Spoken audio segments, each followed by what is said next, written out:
Bonsoir amis téléspectateurs, heureux de vous retrouver pour ce soir parler d'un sujet qui doit tous nous interpeller.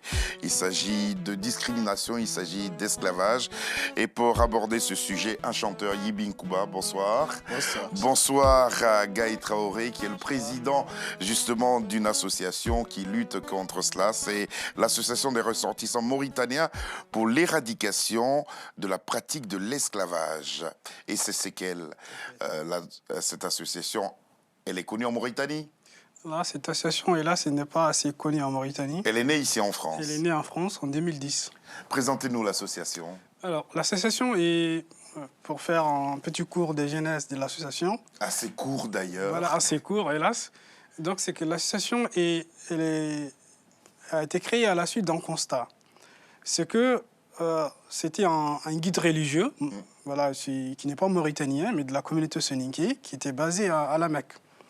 Donc, sachant qu'il y a certaines personnes de cette société qui perçoivent le fait de caste d'une autre manière, parce que dans la communauté soninké, c'est lié. On va parler justement de l'organisation de cette société. Voilà. Donc, il est lié. Donc, comme il est lié, donc lui, les gens l'ont demandé. Donc, il a fait des audios, des cassettes audio qui vont dans le sens de la légitimisation de cette hiérarchie dans la communauté. Ouais. Donc, nous, partant de ce constat, nous nous sommes dit il faut s'organiser parce que dans toute communauté humaine, la première richesse, c'est la fraternité. Et sont de nous organiser pour extirper certains présupposés, certains pensifs, certains préjugés qui font du mal aux autres. Parce que cette question, cette façon de catégoriser les gens rend certaines personnes malheureuses. C'est vrai. Et c'est cette prise de conscience... Ça empêche l'épanouissement. Voilà, ça empêche l'épanouissement.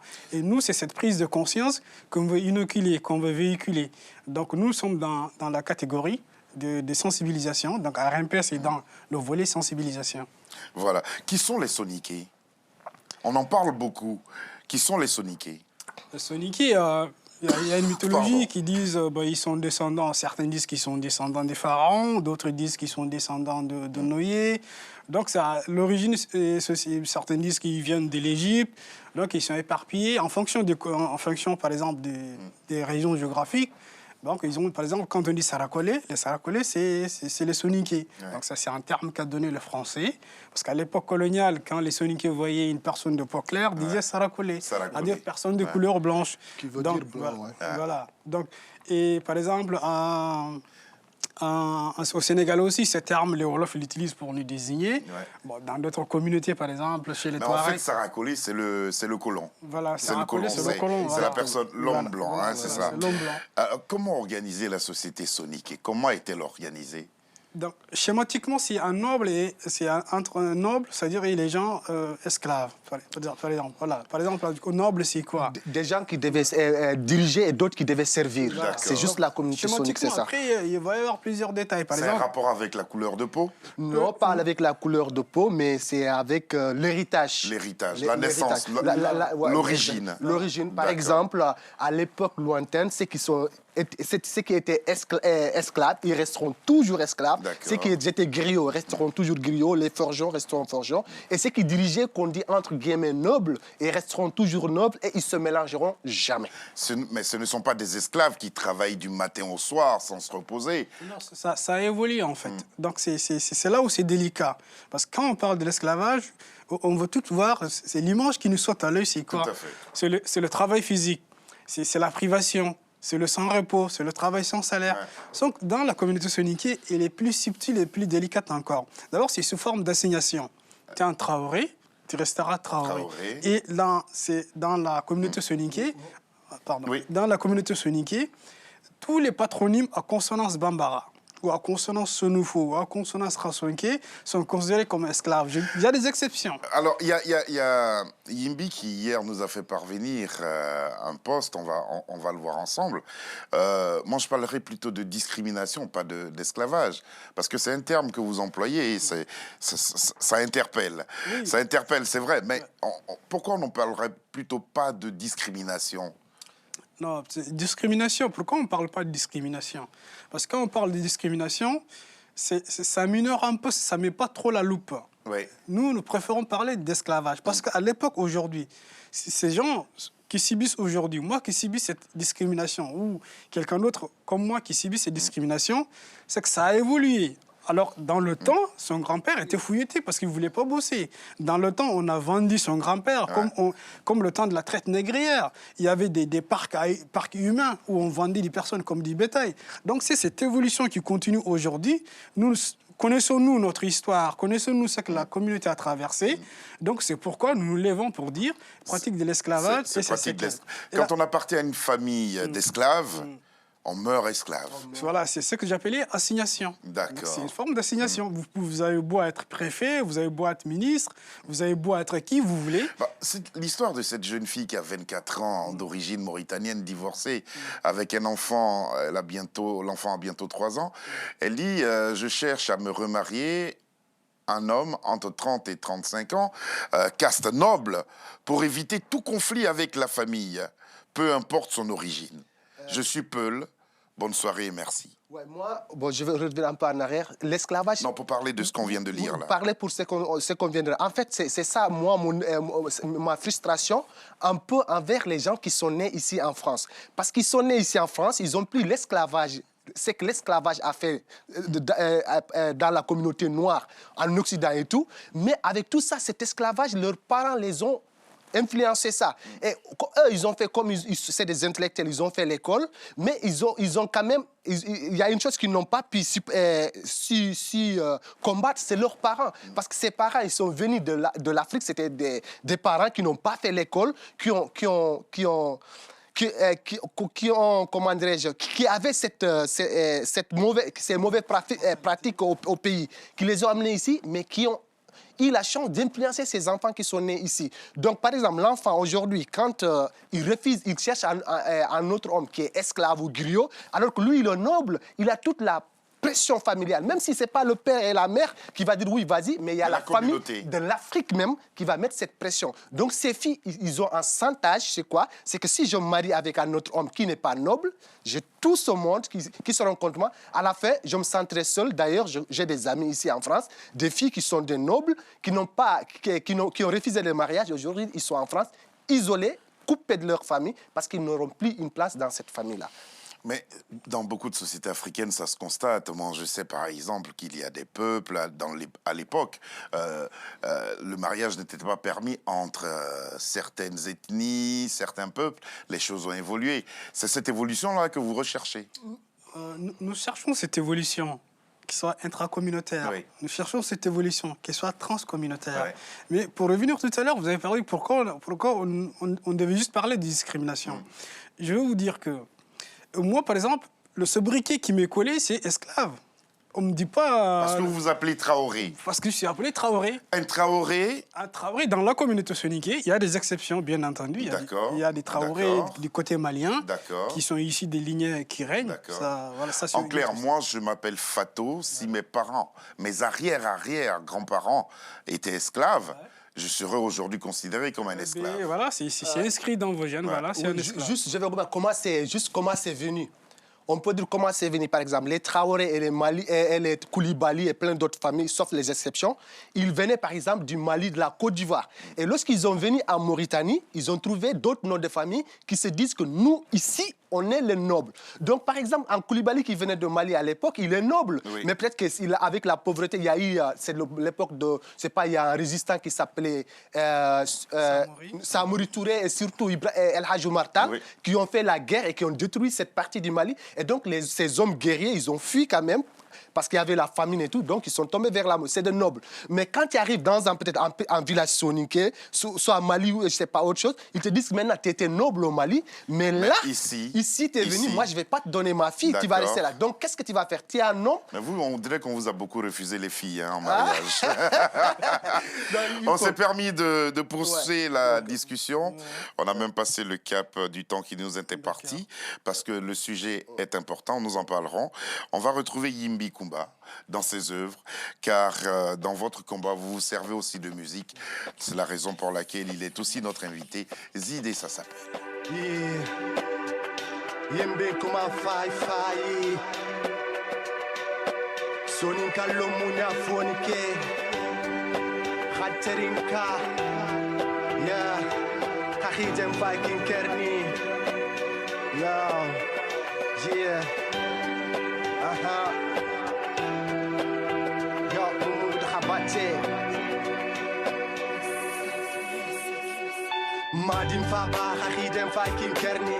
Gelna Lido Sasa, Sino Filido Fora, Harbisa Fim Boutiahe. Adningel Fini Kusima Mohobe, Jakhanu Kundum Fe, Kaka Kundim Famu, Hartel Fonande, Hayanin Heme, Loka Kesuna Masla, Harkota Bane, Hamfi Waringa, Kendim Bute Hoto Kara Yogo, Kenyani Gomkore, Handa Sale, Handa Sume, Hana Dua Utoda, Baunuku, Olanta Fokita, Gandangit Haya, Olanta Fohana, Gankot Haya, Nganatima, Matutu Doma Habe, Ndakasuya Nyokonde, Yon Kohono, Mumudo Banesu, Hayani Nyonki, Bonda Bane Kita, Awagin Kita, Allah Gana, Kise do Tange Nyomodanga, Allah Gana, Wido Yonkin Saha Nyomodanga, Yon Mumudin Kohone, Demba, Allah Gana, Jajigna, Anebi, Allah Gana, Bana Saku, no Dandanga, Yon Nyane, Yimbin Kuma, Nga Franci, Hotan Kongo Hada, Franci Hotenyane, Ngam Kenko Hadan de Gare Nyako,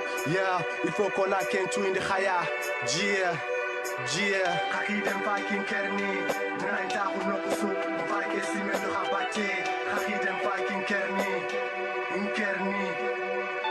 Fansiniku, Hakidem Viking Kerni, Nanta Hunokusu, Vike Simen de Habate, Gomkore, Nafokita, Gahatala Sondini, Uronte, Kiente, Vike Murundini, Gachim Haware, Handata Hunokusu, Hafakim Toron Kama, Hagomkore, Nari Nasi Hakane, Garapen. Retour sur ce plateau en compagnie de Yimbi Kouma et Gaï Traoré. Yimbi, cet extrait d'un de vos albums, Ridé comme vous dites. Ouais, ça c'est l'extrait de mon album Ridé. Comme en fait, comme je suis arrivé en France depuis en 2010, donc à un moment j'avais disparu parce que quelqu'un qui vient d'Afrique, j'étais en Afrique, je faisais ma musique, j'étais actif, mais arrivé là pendant 3 ans, je n'étais pas actif. C'est normal. Ouais, c'est normal. Et donc, normal. parce que la raison pourquoi je n'étais pas actif, c'est ça que je voulais faire, lancer un message à mon public qui était là-bas. Que la France, c'est pas l'Eldorado. C'est très très bien de, ouais, voilà. de Donc, le rappeler à une ouais, certaine jeunesse. Que la France n'est pas l'Eldorado. Combien d'albums vous avez à votre actif? Non, là, j'ai un seul album. Et le deuxième album, je l'envisage, mais je l'envisage autrement. Parce que je veux vraiment faire autre chose qui n'est pas... Qu'est-ce que vous dites dans cette chanson? Dans cette chanson, comme je viens de dire à mon public que l'Europe n'est pas l'Eldorado. C'est pas l'Eldorado. Ouais, parce que moi, avant, lorsque j'étais en Afrique, je pensais quand je venais en France, j'avais une maison, j'avais une voiture tout de suite. Et c'est l'image que beaucoup de jeunes Africains, ont. Donc je voudrais, à travers cette chanson, l'album Ridé d'ailleurs, de dire que c'est pas ça la France. Justement, c'est pas ça. Ici, c'est pas l'Eldorado. C'est aussi difficile et par moments beaucoup plus difficile que chez nous. C'est un bon message. Est-ce que les chansons que vous chantiez en Mauritanie contenaient des messages qui abordaient le sujet dont on a parlé, discrimination, esclavage? Oui. Vous en parliez? En fait, moi, c'est pourquoi je fais le rap. Parce que si je fais le rap, c'est ça que je dis. On a une musique traditionnelle comme en Côte d'Ivoire, au Cameroun, il y a une musique traditionnelle. Je pouvais faire cette musique traditionnelle, mais moi, en Mauritanie, je trouvais que cette musique traditionnelle n'avait pas d'importance pour moi. Parce que la musique traditionnelle, c'était pour faire la fête. Oui. Alors que le moment de faire la fête, il y a tellement de monde qui sont discriminés. Donc, c'est pourquoi je fais le rap. Donc, mon message, c'était ça. C'était de dénoncer ces actes discriminatoires qui se font dans toutes les communautés. Gaï Traoré, quelles sont les armes dont vous disposez pour que vos campagnes, par exemple celle de 2016, qui était « Soyons tous pareils », quelles sont les armes dont vous disposez pour que le message soit perçu? Bon, là, maintenant, c'est ce qui nous a facilité les choses. C'est avec le développement de ces moyens modernes de communication, différentes applications sur WhatsApp. Les réseaux sociaux. Les réseaux sociaux. Donc, ça nous a permis de fédérer, c'est-à-dire une jeunesse qui est sur différents pays. Une jeunesse qui est sur une partie de la jeunesse malienne, une partie de la jeunesse soniquée du Sénégal, une partie de la jeunesse malienne soniquée du Mali. Donc, c'est pour les sensibiliser. Nous, dans notre campagne de sensibilisation, on a inspiré d'autres jeunes maliens qui, eux aussi, se sont constitués pour lutter contre ces systèmes-là, qui est vraiment abject. Et, en fait, oubliez que je suis descendant d'esclaves, ouais. Je suis un homme, je suis pareil que vous. Ouais. Tel est le mot d'ordre. Tel est le message de fond. Ouais. Mais on sait qu'il y en a qui vont qui vont nous apporter des réponses superficielles. Les traditions ont la peau dure. Hein. Les traditions ont la peau dure. Et après, dans un combat, dans une société où voilà, les gens sont conservateurs, sauf que ça... Moi, je dis, tant qu'on ne combat pas ça, il y a un risque que la paix sociale soit troublée. Pourquoi? Parce que là, par exemple, nous, les Soniqués, partout où on est, on vit en communauté.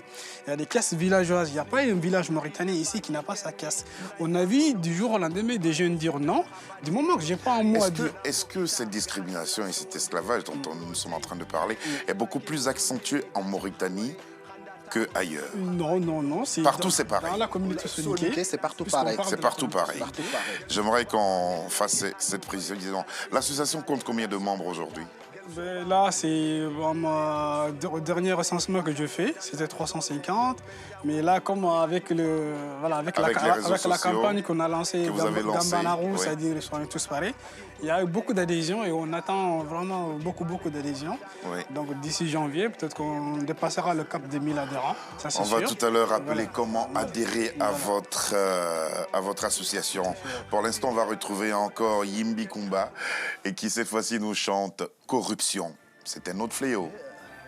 Kefi nyemen kankota presda sunda nirini adine lingonta kunari dana tahu na fobo maron jonko na fobo yilen jonko gelagna za kota be ana poko fasu jonko agna population da onda manifeste animu ko fintei animu ama beginda bawunin kede remme mak franci ka mak jono fabe mak no kisme mak jono kusud o famin kankota o mugin kankota ama beginda on kembako vocabulaire kankota logoni gel election ngemri ini carte d'électeur ni gaga bito fili wal bito sikiyar khat jonko election ni kota diga men teximaha hal politicien du hendu kal combino mabe mat haidar de madani ko fenobe garanto nyani nambranto nyani hal politicien du hendu kal combino mabe mat haidar de madani ko fenobe garanto nyani nambranto nyani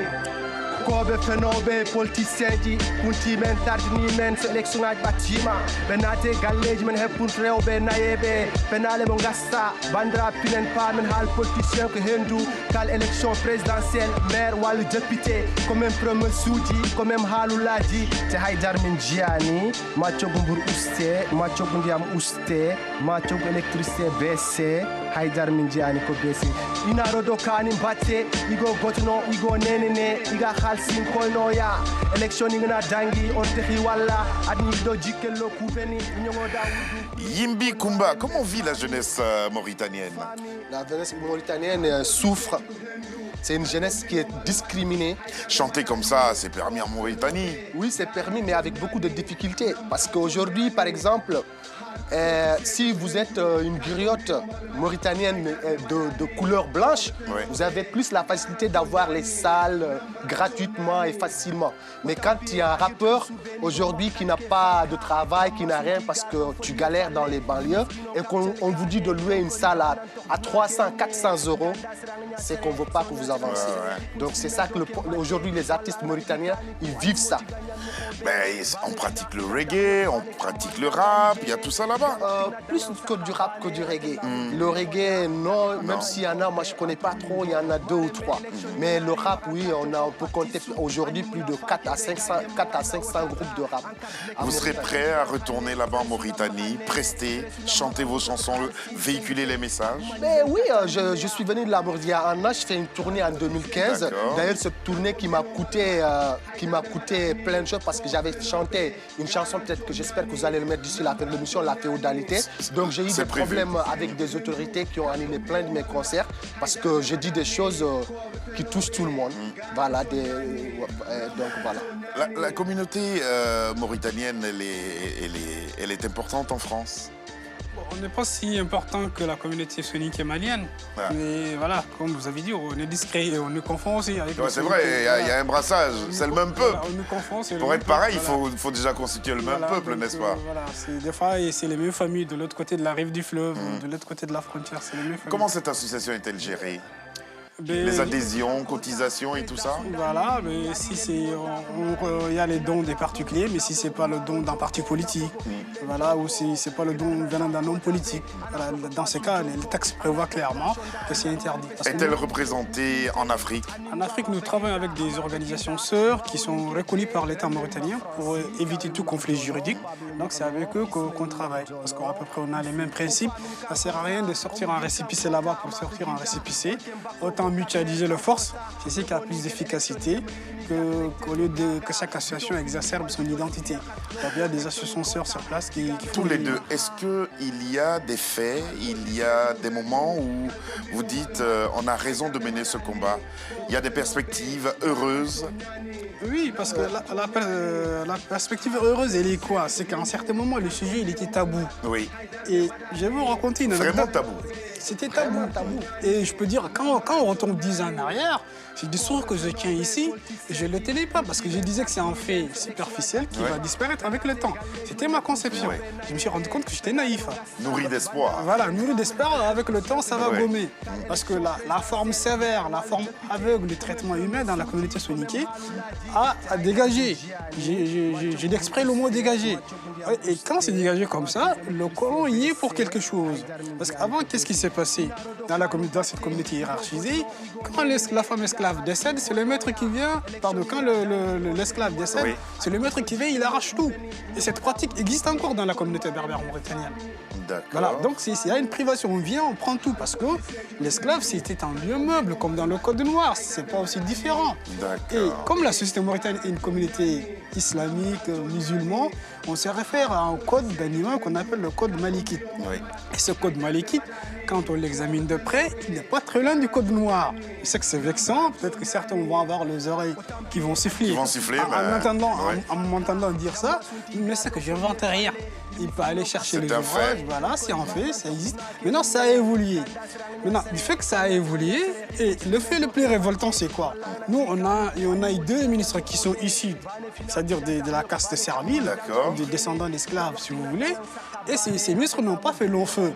La première fois, on dit c'est un rumeur, mais la seconde fois, ne peut pas être un rumeur, sauf que moi, j'ai eu témoignage de quelqu'un qui a été ministre dans le gouvernement de Moultaya, voilà, qui a confirmé sur un plateau de télé. Voilà. Après, on s'est dit, comment ça? Nous, on vient en Occident. On galère pour avoir des diplômes. Et quand on rentre, c'est plus la discrimination arabo-berbère, c'est la discrimination interne. Parce que toi, tu es tel, tu ne devais pas accéder à tel. C'est ça aussi, je vais augmenter avant. Là, c'est ça notre problème. Nous, en Mauritanie, plein, ils disent que... Il y a beaucoup d'émotions dans ce qu'il dit, tranquille. Oui. Il faut combattre d'abord le racisme. C'est-à-dire que parce qu'on est 2 couleurs, on est arabe et noir mauritanien. Nous, on dit non, on va combattre le racisme après parce que nous, on est discriminés avant tout. Comment on peut vous aider? Parce que si on combat le racisme, on laisse vous continuez à nous discriminer.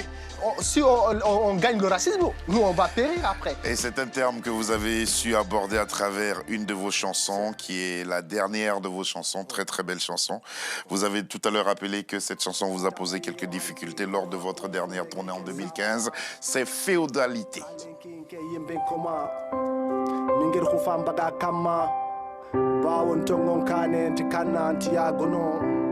Tilene falle amani khagelen sima nantlem neurin bange khagaranta khun sigindin khaya amani khagelen sima nantlem neurin bange khamuna khun karandin khaya heyanke hayaninke danke mbot khollonke khaya ndaga ko funun kollon danan khaya fon gidma kha kad kungaru sit manne kama kakuri khafa bankani marna khakat gidma khaya marna Karapun kutunto nyani khaya khanti ya gono khanti simene funun kulle sundi men siginde khana urda batte aga khati khakunu modi lomunya khati khakunu tunkal lomunya khanya komodo ko funun khullu khanya nya khamalani do ko funun khullu khan Mauritani gaga ko funun khullu khar gidma jamba do ko funun khullu karapun kutunto nyani khaya Heyanke hayaninke dantrinde danjike do fosine anga gouvernement ke andi kam projet sitaro daforo heyanke mbot khollonke danjike do fosine anga fanka ke andi kam projet sitaro da shot bot khollo Kha election nganari khananya jar khoro kidma khanokho khana yu khasondo ya kharan khasonene election ngana tangi serenteri ya khesak khaya khake suhante keta c'est la nouvelle génération. Qu'est-ce que vous dites dans cette chanson? Cette chanson, en fait, je parle de deux trucs dedans parce que je parle de la féodalité, parce que on a des, comme tout ce qu'on venait de dire, donc là on sort de ce qui se passe chez nous vers ce qui se passe au haut niveau de l'État.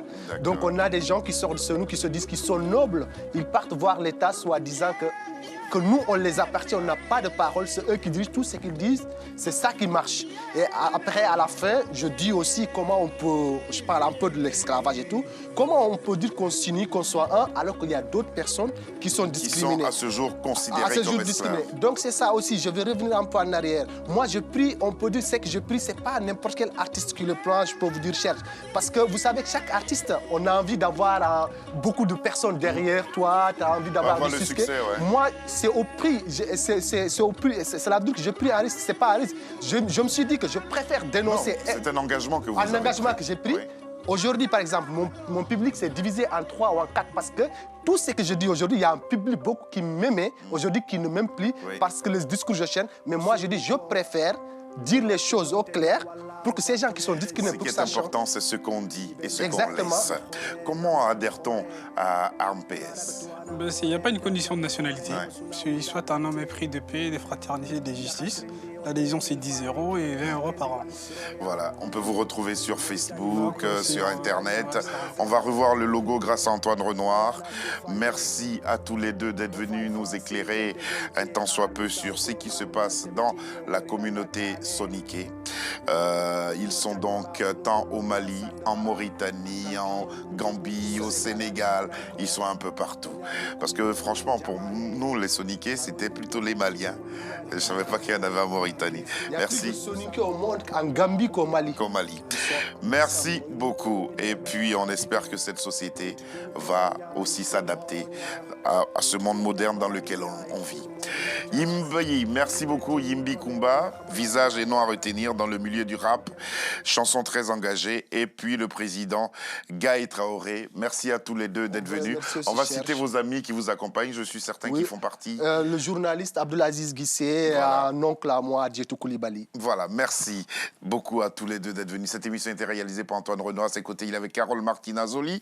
Nous nous sommes confiés à Anna avant de nous installer dans ce décor structuré et éclairé par le même Antoine Renoir. À demain.